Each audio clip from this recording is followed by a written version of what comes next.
the 7 angels which had the 7 trumpets prepared themselves to sound.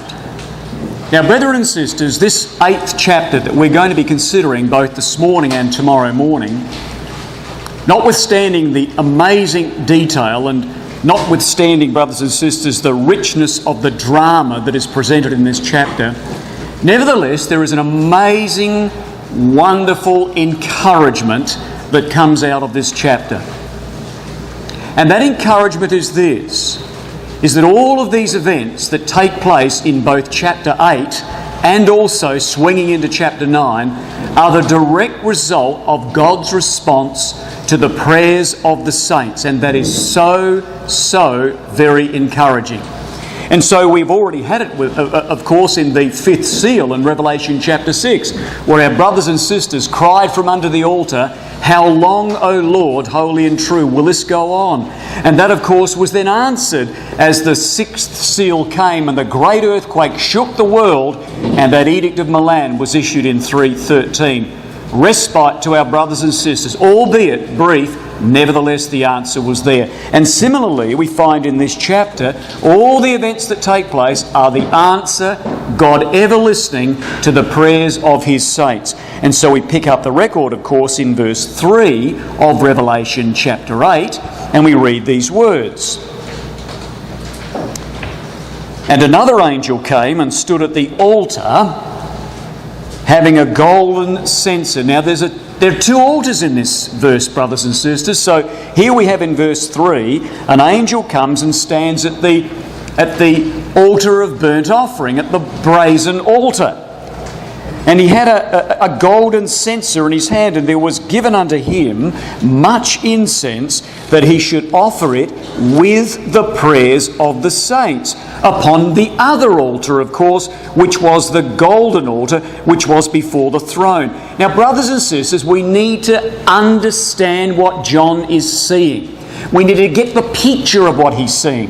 He sees an angel walk over to the altar of burnt offering and scoop up these coals and take that fire and spread those coals on the altar of incense. And as he did that, he would then flash the incense onto the altar of incense, and then the incense would go up to Almighty God. And when that incense touched the nostrils of God, then we read in verse 4, "And the smoke of the incense, which came with the prayers of the saints, ascended up before God out of the angel's hand. And soon as that happened, the angel took the censer, filled it with the same fire." So the fire that ignited the prayer, the fire that inspired the prayer, was used, brothers and sisters, and hurtled back to the world. That is a swift, effective, powerful response to prayers of brothers and sisters. What a wonderful thing. And so as we go through these events, keep ever in mind that all of this event that took place historically, the power of these kings, the power of these nations, were moved by angels because brothers and sisters cried to God.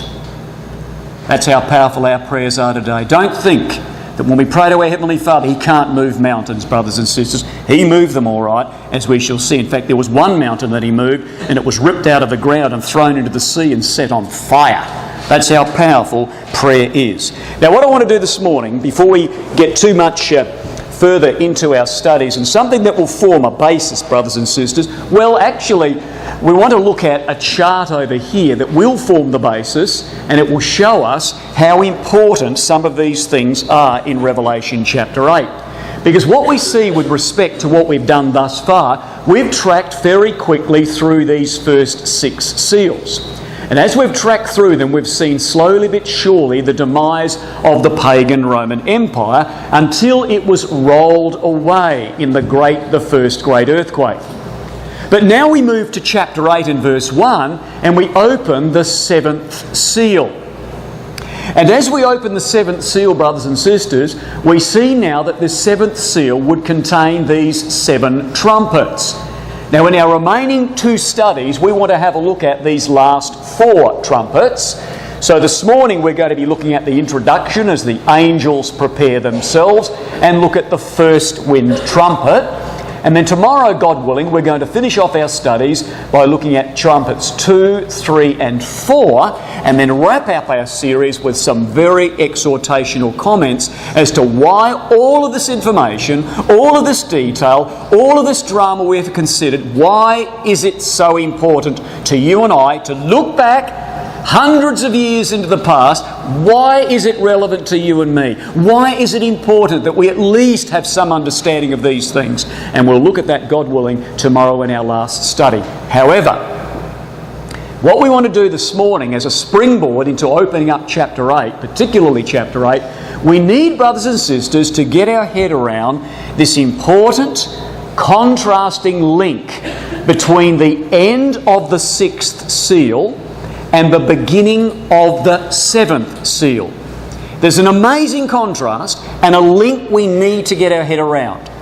Now, to help us getting our head around this link, this contrast between the close of that seal and the opening of the last seal, it would do us well just to do a little revision and also then to use this chart as a springboard into chapter 8. So over our studies thus far, brothers and sisters, we've got these dates up here, 312, 313, 324, 330 and 337. Dates that some of us would be very familiar with. However, what we've considered over the last few days together is that we know that Constantine came into Rome in 312. He beat Maxentius, and so now Constantine is in fact the ruler of the West, only the West at this stage. He is ruling in Rome. Two other emperors are yet to be dealt with, Licinius and Maximin. We also know in our studies that in 313 the answer to the prayers of the saints came in this wise, that both Constantine and Licinius would come together and issue the Edict of Milan. Temporary respite to our brothers and sisters. But of course, all of these years that roll by from 312 through to 324, brothers and sisters, this was the chaos that existed as the earthquake was gathering momentum until finally, here, right there on that line, was the end of the sixth seal, and right there on that line was the beginning now of the seventh seal. Now we have Constantine, who is ruler of both East and West. Constantine is the ruler of the world. The world now has become Christian. What Constantine then did was in 326 AD, due to the fact that Rome was vulnerable to the barbarians, Constantine in 326 moved his capital to Byzantium, which would in 330 be renamed Constantinople. And then, as do all men, in 337 Constantine dies. Now, brothers and sisters, this section here, from the end of the sixth seal to the beginning of the seventh seal, 324 is a hallmark, and this area here, from 324 through to 337 is a period of 14 years. That is a very important time period, as you will see in the outworking of this 8th chapter. So, over here there is chaos. And brothers and sisters, over here we're introduced in Revelation chapter 8 and verse 1 to silence. And so therefore we then read in Revelation 8 and verse 1, we read these words. And we're going to come back to that chart, we're going to leave it up there, and we're going to see the relevance of those dates from 324 through to 337, that 14-year period. So in Revelation 8 and verse 1 we read these words. And when he had opened the seventh seal, there was silence in heaven, in the political heavens of the world. Previously there had been chaos in the political heavens of the world leading up to AD 324. Now there is silence in the political heavens about the space of half an hour. Now, brothers and sisters, we've got to capture what John sees. Understand this, that John has just witnessed that. And he's had his pen out. He's been watching all of these activities, and as his pen is skipping across the parchment, he can see a sun go black, and he writes it down. And then he sees a moon turn to blood, and he writes it down. He sees stars crashing to the earth, and he writes it down. He sees dragons drawing the third part of the stars of heaven, and he writes it down. He sees hurricanes ripping off figs, and he writes it down. It is awfully active prone, brothers and sisters. The colour is vivid, the noise is deafening, and the activity is frenetic. And there is heart-stopping stuff going on here, let me tell you. Was John perspiring? Well, I think I would be as I was writing this. And all of a sudden, brothers and sisters, as John flips his parchment over, ready to write some more things, all this drama that's going on, all of a sudden it goes woof! And there's nothing. Absolutely nothing. His pen's poised. He's waiting. He leans forward. He can't hear a thing. There's nothing. Stone silence. And there's the contrast between chaos and silence. And as he leans, brothers and sisters, he's waiting to write, but nothing. A minute goes by. 2 minutes go by. 3 minutes go by. And as he turns around, he sees in this stone silence 7 angels. Like that. And in their hands, brothers and sisters, these 7 angels have got 7 trumpets. Can you see the contrast? In stone silence, there are these 7 angels with 7 trumpets. And I tell you this, brothers and sisters, by the time they put their trumpets, each of them in turn to their lips, block your ears, John, there is going to be an ear-shattering blast as each trumpet is blown, and judgment successively now comes upon the Christian empire in turn. What an amazing thing, brothers and sisters, with respect to this. Now we need to just get our head around this section of this silence in heaven in contrast to the chaos. There is the result, we might say, of the angels which blow their trumpets. Particularly the 4 wind trumpets, which we're going to have a look at. Now, when you look at that map there on the screen, we've got there the Western Empire begins to be eclipsed, particularly and more accurately, begins to be eclipsed in 476 AD. But here is a map that shows the barbarian kingdoms of 526 AD.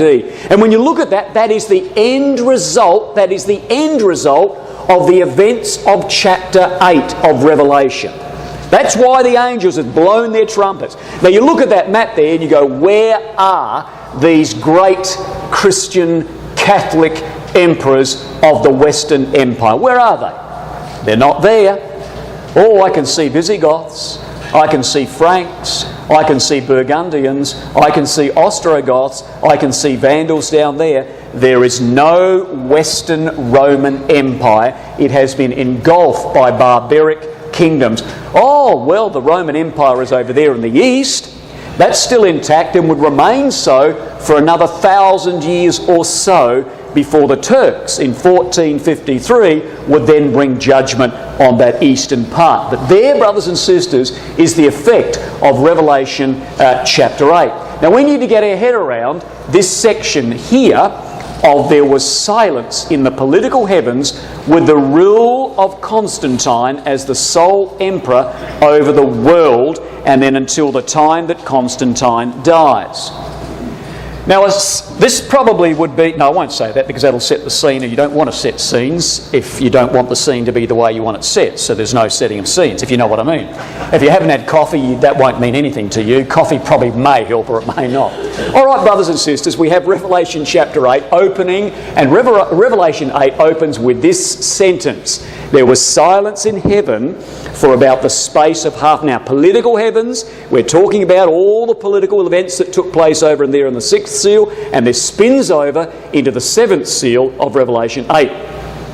Now John listens. He hears nothing, and there is silence for this half an hour. Now let's just for a few minutes explore this time period.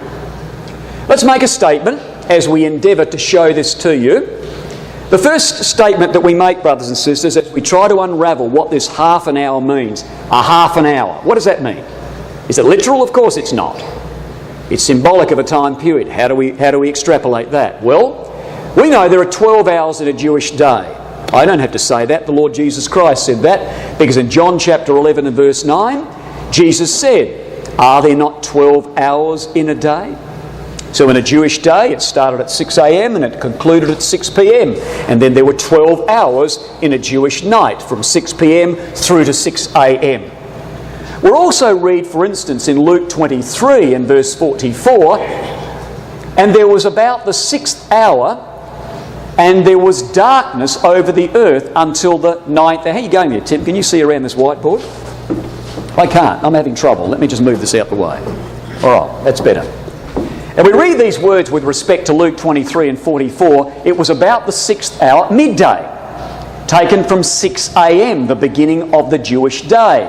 So midday there was darkness, and we know that our Lord Jesus Christ died at 3 p.m., the 9th hour. So these two verses substantiate that there are in fact 12 hours in a Jewish day. We're heading to try and figure out what this half an hour means. Now, that being the case, we therefore, brothers and sisters, know that 1 hour is 1/12 of a day. It's pretty straightforward. Extrapolating further on, we therefore can conclude, and rightly so, that a half an hour is a 24th of a day. That's pretty straightforward as well. A half an hour is 1/24th of a day. Alrighty, now let's apply, as we do with the Apocalypse, a day for a year principle. And we have got many quotations that substantiate that we can use this day for a year principle to determine time periods in the book of Revelation. Genesis 47 and verse 9, Jacob said, "The days of the years of my life." We also know that in Numbers 14 and verse 34, Israel wandered in the wilderness 1 year for each day that the spies spied out the land. We also know that Ezekiel, a man of sign, was asked to lie on his side for numbers of days, representing the awful calamities that would befall Israel, a day for a year. A lovely quotation in Luke 13 and verse 32, where the people came to Jesus and said, "Herod is after you." And Jesus said, "You go and tell that fox that I must work miracles and cure diseases today and tomorrow, and the third day I shall be perfected." And Jesus spoke of those 3 days representing the 3 years of his ministry. So whether we look at the Old Testament or whether we look at the New Testament, we have justification for looking at a day for a year principle. Let's apply it now to this half an hour, where there was silence in heaven. If 12 hours in a Jewish day is a fact, which it is, we can extrapolate and say, well, likewise are there 12 months in a year. Notice this, day for a year, hour, month, a conversion across. That being the case, then 1 month is a 12th of a year, as is 1 hour a 12th of a day. Notice this, day for a year. So 1 hour equals 1 month on that principle, or 1 hour equals 30 days, because there are 30 days in a Jewish month. Got the idea? 1 hour, therefore, is 30 days. Therefore, a half an hour, and this is where we're coming, brothers and sisters, a half an hour is a 24th of a day, and on a day for a year principle, a half a month is a 24th of a year, or 15 days. So, 1/2 an hour on a single conversion on a day for a year principle is 15 days. Now here's the tricky bit. In the time periods of the Apocalypse, and if you haven't done this, please do it. It's a fantastic exercise. List all the time periods in the Apocalypse, and you will find, brothers and sisters, that some time periods in the Apocalypse, applying a day for a year principle, require a single conversion. A half an hour is 15 days. That's a single conversion. However, the context, and I'm going to write a word on the board here, which is a very important word for those of you who want to do some studies in the area of time periods in the Apocalypse. There's a very important word, and it's called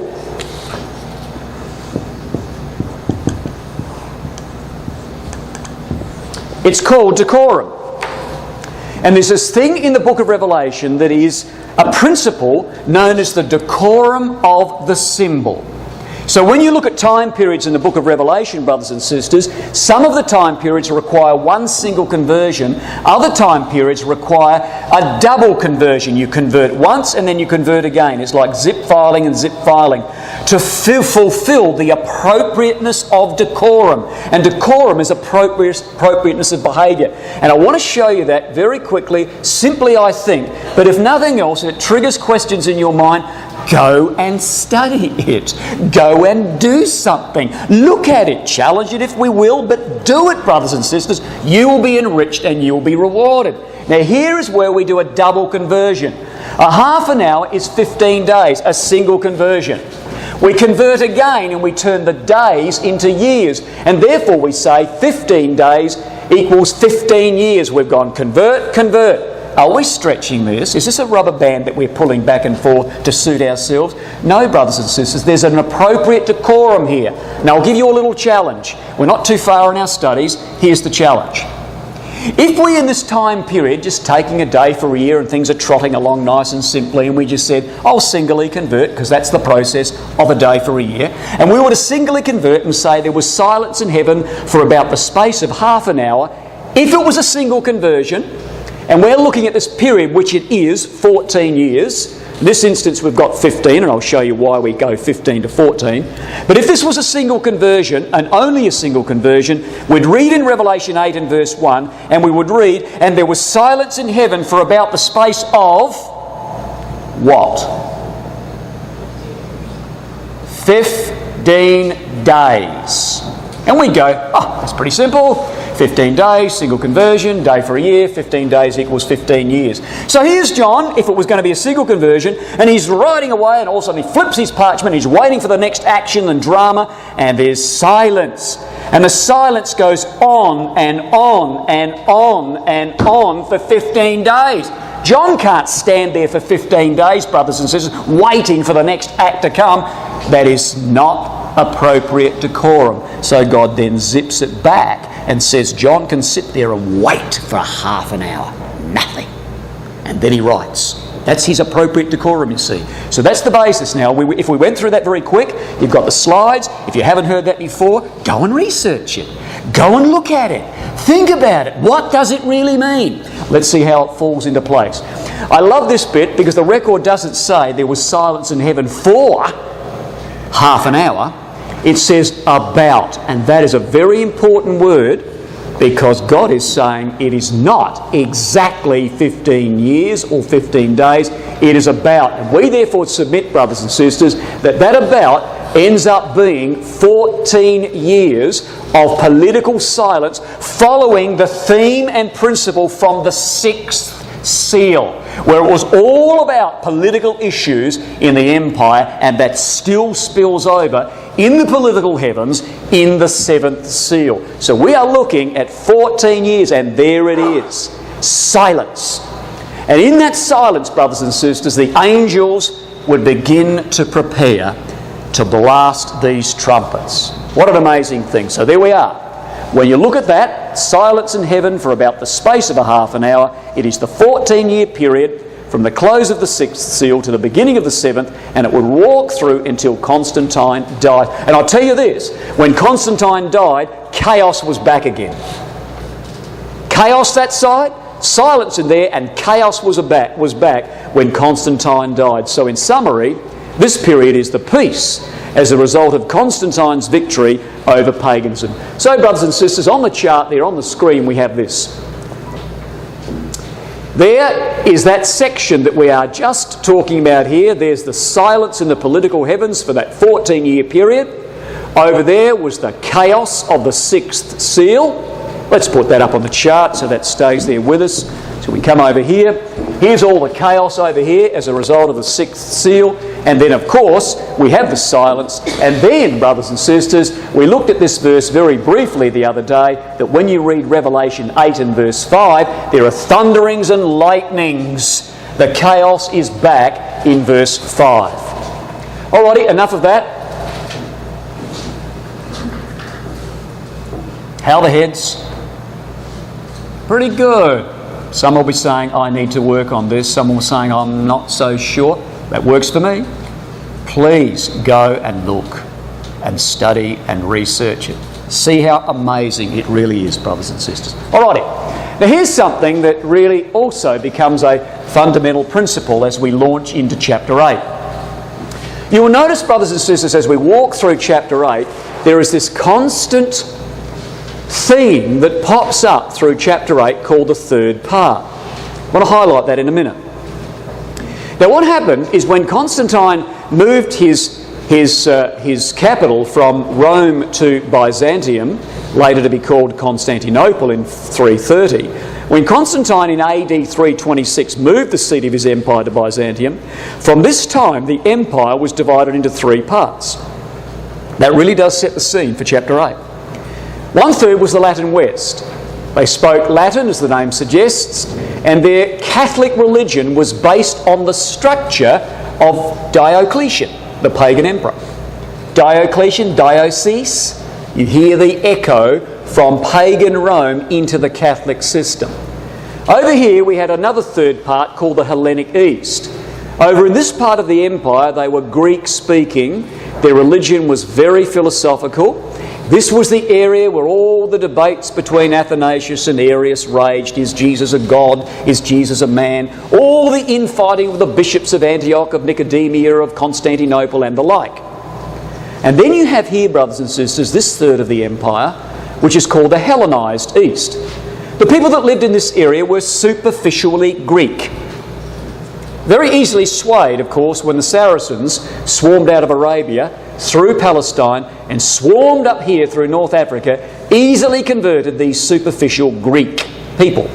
Alrighty, now there are our three sections of the empire, just so happens to be there when Revelation 8 brings out this idea of the third part. Well, let's look at it. Here's an excellent little exercise again as far as colouring in is concerned. Now we're looking at the four-wind trumpets. And when we have a look at these four trumpets, brothers and sisters, there they are in Revelation 8. The first wind trumpet is there in verse 7. The second wind trumpet is there in verse 8. Likewise, the third wind trumpet in verse 10. And our fourth wind trumpet is there in verse 12. Now notice the consistent emphasis of the third part. What we have in verse 1 is there is a third part of the trees that are going to be burnt up. Now remember, the empire is divided into three parts. When you come to the second wind trumpet, you also see three times used, fire was cast into the sea and a third part of the sea became blood, whatever that means. We'll see that tomorrow. And a third part of the creatures which were in the sea and had life died. And a third part of the ships were destroyed. Again, the emphasis of the third part pops up in verse 10 and 11. So now we've got in verse 10 the third wind trumpet, that a third part of the rivers and waters became, well, they were smitten with this meteor that would fly across the heavens. And then in verse 11, we've got, and the third part of the waters became wormwood. Again, in verse 12, in the fourth wind trumpet, now be careful with this one. In the fourth trumpet, in verse 12, we've got the fourth angel sounded, and a third part of the sun was smitten. A third part of the moon also was smitten, and a third part of them was darkened. Now be careful, stop there with that one, and don't colour the last little section where it says, and a third part of it, and the night likewise. The reason you don't colour in that last little section is because that's the time period that this part of the empire was eclipsed. A third part of it was eclipsed, a third part of it was eclipsed, a third part of it was eclipsed for a period of a third part of the day and a third part of the night. Don't get worried about that. We'll talk about that tomorrow. All we need to understand, brothers and sisters, is this section of chapter 8 where it talks about a third. Each of these four wind trumpets are blown, and they are particularly and specifically and peculiarly judging the Latin West only. So all the way through chapter 8, it is four barbaric empires, or four barbaric kings, I should say, that would come and do their bit by decimating the Latin West. When you spin across into chapter 9, you're introduced at the end of chapter 8 by 3 more trumpets. Woe, trumpet 1, woe, woe, woe. So 3 woe trumpets come in, and these 3 woe trumpets find their place in chapter 9 and chapter 11. See how this idea of a third part continues across. So we've got the first woe trumpet, or the 5th trumpet, here beginning in verse 1 of chapter 9. And this would be Muhammad, and this would be the Saracens. And they, brothers and sisters, would come and lop off that third of the empire. They would decimate the Hellenized East. It then spins across in the latter part of chapter 9, where we see now the 6th trumpet, or the second woe trumpet as it is, and again look at the expression, the third part. Verse 15, to slay the third part of men. Verse 18, by these 3, smoke, fire and brimstone, was a third part of men killed. And so, brothers and sisters, you've now got the last third part of the empire that's lopped off. So God systematically, in turn, lops off each 1/3 of the empire as these trumpets blow on the Christian Roman world. What an amazing thing. Now, you're going to get those slides, of course, in colour like that, and they'll have all the fades and pop-ups and what have you. So if we didn't quite all get that down, then you can certainly get that when you, if you so desire, get the memory stick. Alrighty, brothers and sisters, the 7 angels prepared themselves to sound. Now, this is a very important expression. They prepared themselves to sound. Now, we need barbarians pressed against the border of the Rhine River, the boundary of the Roman Empire, and we need barbarians pressed against the River Danube for these events of chapter 8 to be fulfilled, you see. And this preparation of these barbarians being squeezed, oh yes, in years and years gone by, barbarians had had incursions over the border, they jumped over the border and then jumped back again. But now they're going to be squeezed, not only come down as hunters, but some of these barbarians are going to come down as refugees and plead to the Romans to help us. And can we come across the border? Well, the preparation, brothers and sisters, was instigated through the Huns.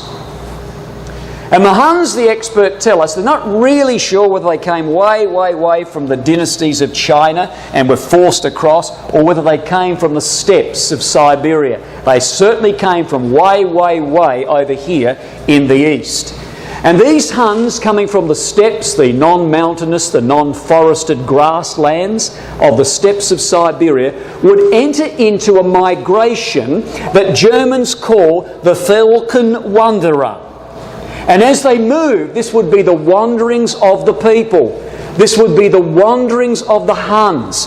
And nobody liked the Huns. All the other barbarians, the Visigoths, the Ostrogoths, the Alans, the Burgundians, and even the Romans, were frightened of the Huns, brothers and sisters. And as the Huns moved westward, they were pushing and forcing the other German barbarians to also migrate and press against the border of the Roman Empire.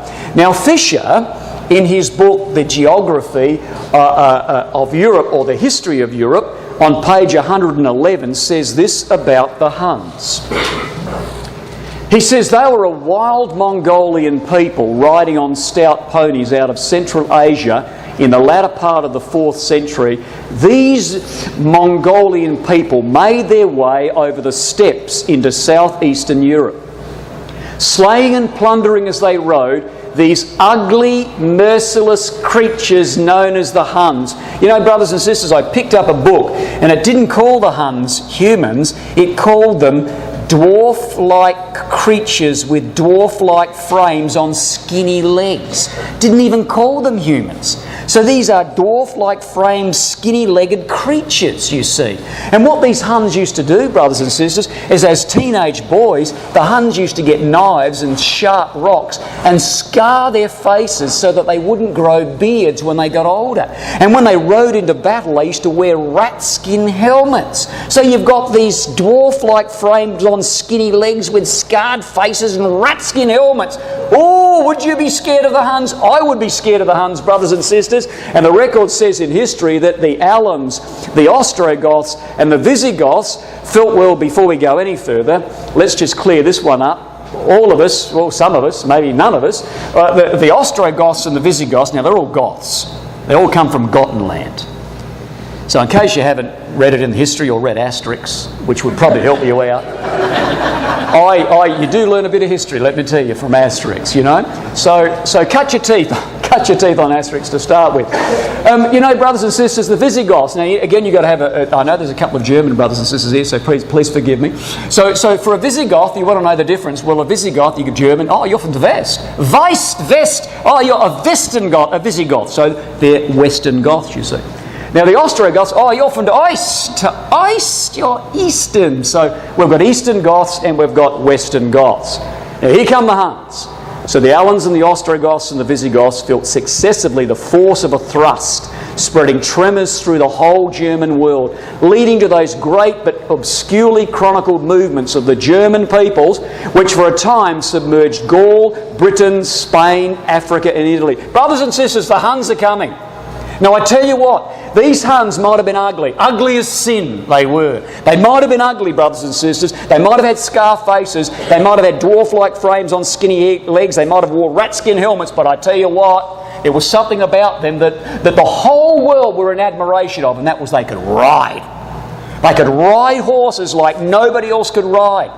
They could actually, brothers and sisters, read a book on their horse, 10 volumes. They could eat a dinner on the horse, 3 courses, 5 courses. You know what it's like. I've seen you eat 8 courses. So here they are on their horses eating all this food. And the Huns could sleep on their horse. They fell asleep on their horses for hours, if not days, as they rode in, brothers and sisters. They were awful people, and they were preparing the way that the trumpets might blow. And so we then begin the first trumpet. Good, time is going well. We're only doing the first trumpet in this section. So, we read therefore in Revelation chapter 8 and verse 7, these words, the preparation is taking place. Now it's the time for the first wind trumpet to blow. So, verse 7, Revelation 8. And the first angel sounded, and there followed hail and fire, mingled in blood, as it should be. And they were cast upon the earth, and a third part of trees, note that, a third part of trees first, and then the grass was burnt up. Now we could go to a number of Old Testament quotations to look at this idea of hail and fire. A good quotation would be Isaiah 28. Let's have a look at it, brothers and sisters.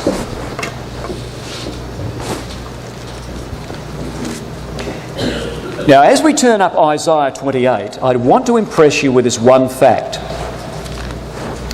In Revelation 8 and verse 7, we have the first time that God is bringing judgment on Christian Rome. The first time we have judgment on Christian Rome, Babylon the Great. Babylon. Now, with that in mind, Isaiah 28. Awful chapter. Awful chapter. An awful chapter and an awful calamity that would befall Israel. And so we come to Isaiah 28 and we read these words.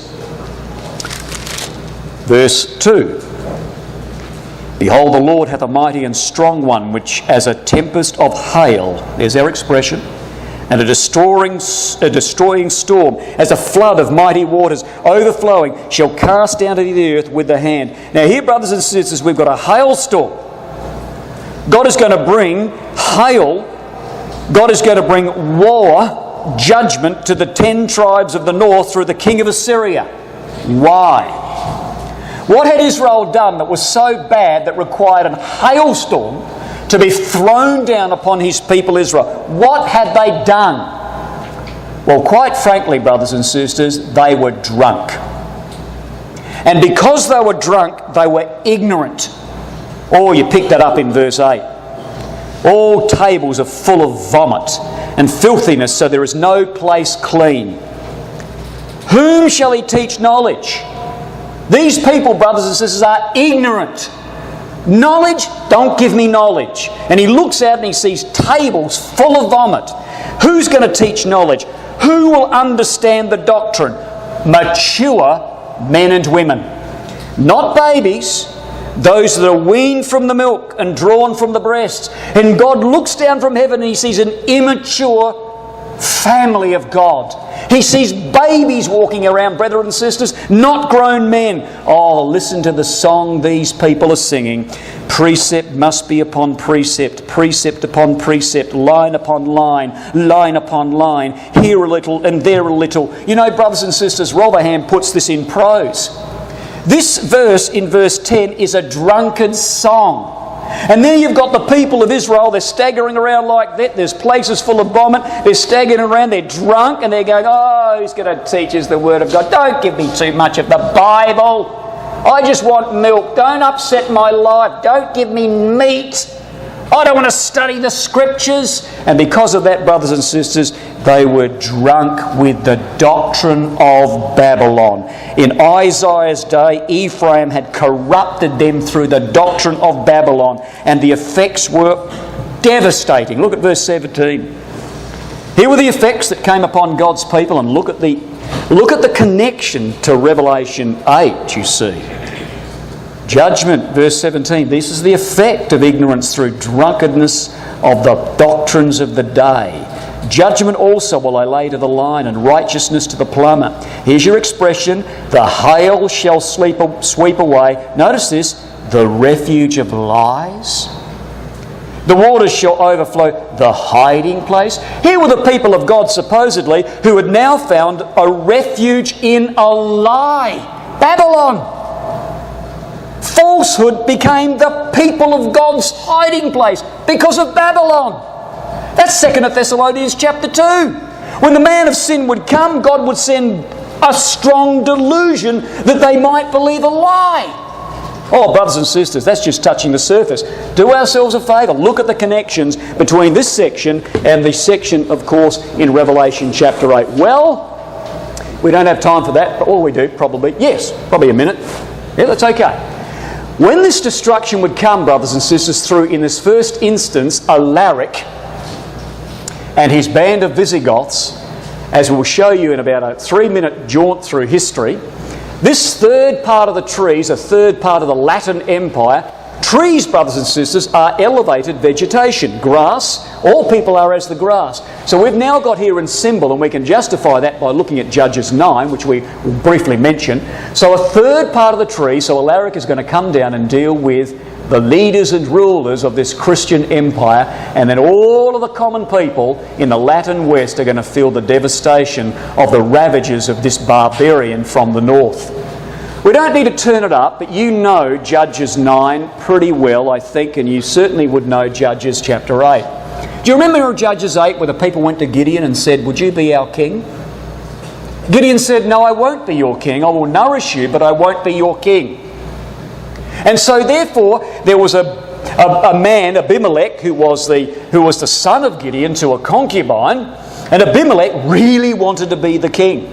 And he got hold of this mob of cutthroats and brigands, and he went and he slew these 70 sons, his 70 half-brothers. Do you know the story in Judges chapter 9? But of course Jotham, the youngest son of Gideon, escaped. And when he escaped, he then scrabbled up on top of Mount Gerizim, and he looked down and he uttered a parable as the men of Millo and as the men of Shechem were assembled around Abimelech, and they're about to make him king. And Jotham screams down from the top of Gerizim and said, to the men of Millo and the men of Shechem, you trees.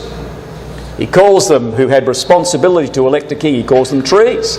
He said, you went to the vine and he wouldn't be your king, that was Gideon. You went to the olive tree, he wouldn't be your king, that was Gideon. You went to the fig tree, he wouldn't be your king, that was Gideon. But you went to the bramble, which was Abimelech. So you see in Judges chapter 9, brothers and sisters, trees are elevated men in responsibility. Well, this is what Alaric's going to do to the Catholic system, or the West, the third part. So, just to wrap up our study, let's just show you how this works and show you an amazing thing that's mentioned as far as history is concerned, and really the angels just tapping some of these historical writers on the back and saying, make sure you put that word in there.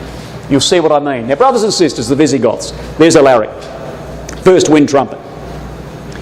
Now, don't think that the Visigoths, when they first came down, were these great big scary things that had these big helmets with horns coming out and they're out to kill everybody in their path. You know, to start with, it wasn't like that. These Visigoths were just farmers. They just wanted to be left alone. They had families, they had children, they just wanted to just pasture.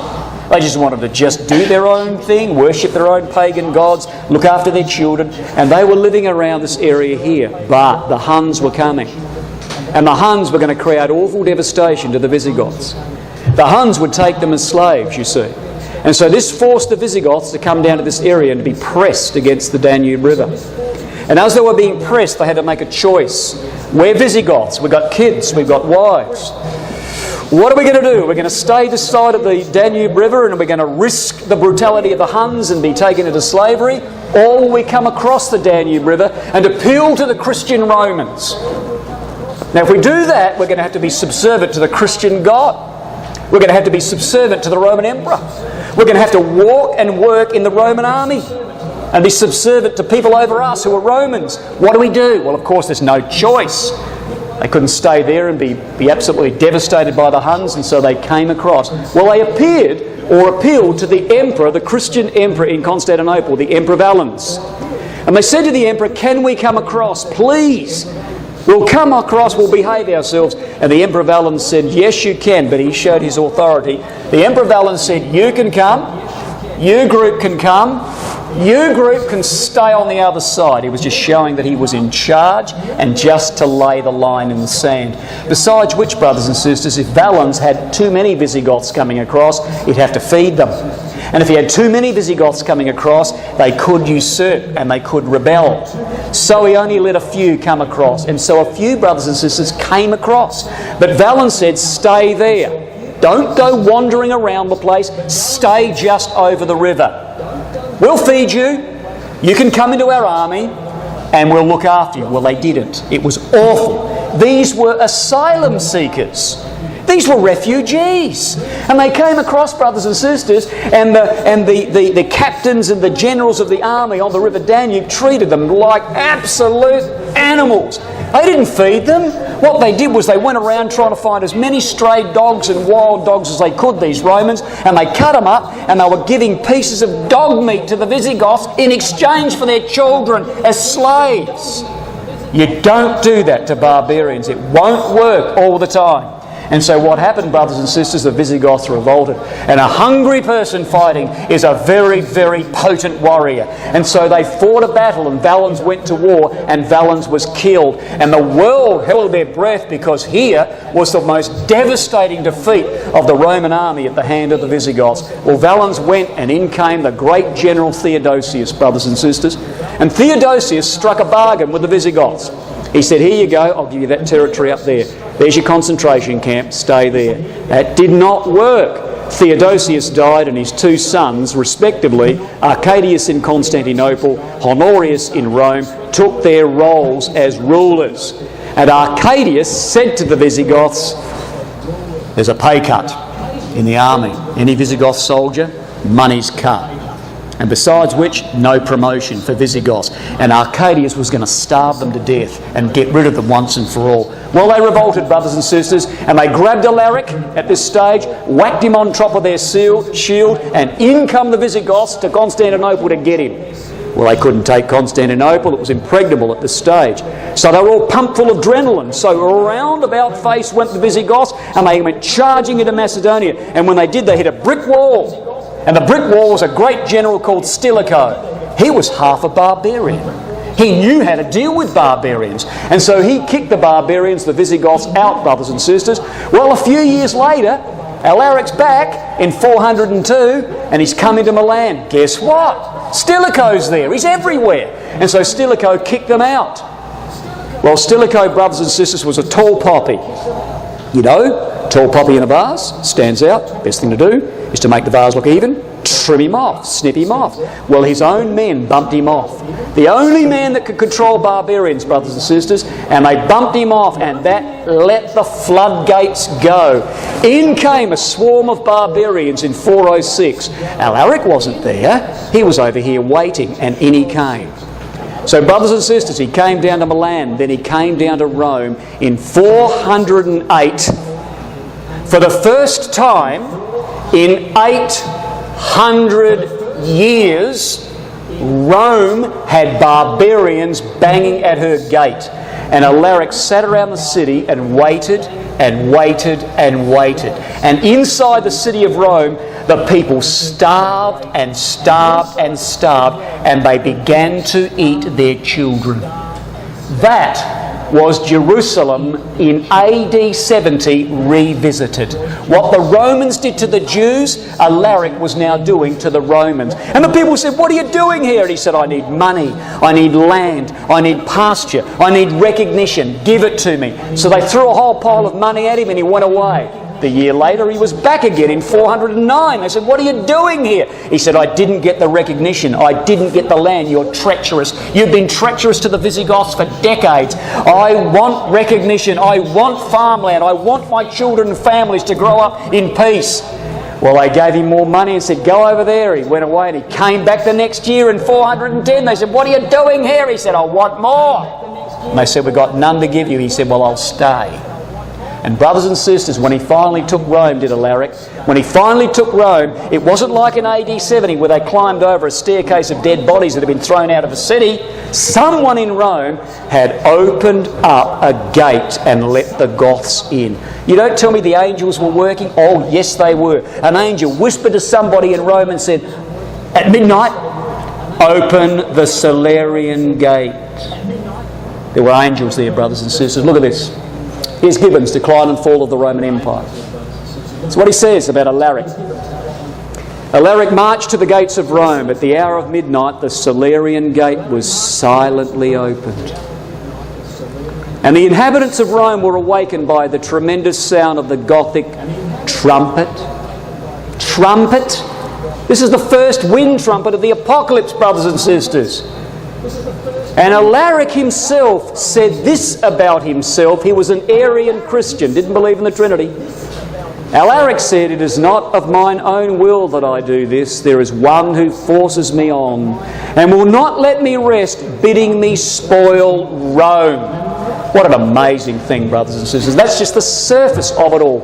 And we don't have time to read through this. And all we read in Revelation and chapter 8 is the first angel sounded, and there followed hail and fire mingled in blood, and they were cast upon the earth, and the Latin third, the rulers of the Latin third, and all the people of the Latin third were burnt up by this barbarian that was fed up with the treachery of Christian Rome. What an amazing thing. Well, God willing, tomorrow morning we finish our study, and we'll finish on an exhortational note, brothers and sisters. We draw all these things together, but tomorrow we'll look at the last 3 wind trumpets under the heading, "The Western Empire is Eclipsed." Thank you. Empire is eclipsed. Thank you.